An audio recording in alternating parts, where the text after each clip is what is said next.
کریم کو کتابوں اور سینوں سے نکال دیا جائے گا۔ نبی کریم صلی اللہ علیہ وآلہ وسلم کی حدیث کا مفہوم ہے قرب قیامت۔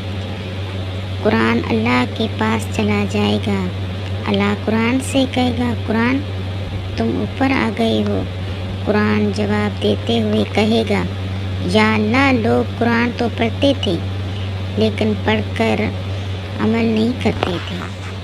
قرآن ہوں گے، صبح کو سو کے اٹھیں گے تو کہیں گے رات کو ہمیں قرآن کچھ یاد تھا، ہم بھول گئے ہیں۔ جب قرآن زمین سے اٹھا لیا جائے گا تو لوگ یاد کریں گے لیکن یاد نہیں کر سکیں گے۔ یہ منظر ایک دن سچ ہوگا۔ لوگ قرآن کھولیں گے اور اوراق خالی پائیں گے، سارے لفظ اٹھا لیے جائیں گے۔ دوسرا قرآن مجید لے کر آئیں گے۔ چوتھا سب کو خالی پائیں گے۔ جو یاد ہوگا لوگ وہ قرآن دہرائیں گے، لیکن افسوس وہ سینوں سے بھی اٹھا لیا جا چکا ہوگا۔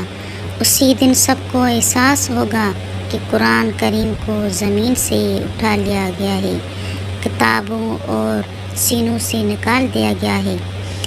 اس سے پہلے کہ یہ دن آ جائے، ہمیں اپنی اور اپنی اولادوں کی زندگی کو قرآن کریم سے منور کرنا ہوگا۔ اللہ رب العالمین ہمیں قرآن کریم سے جوڑ دے، آمین یا رب العالمین۔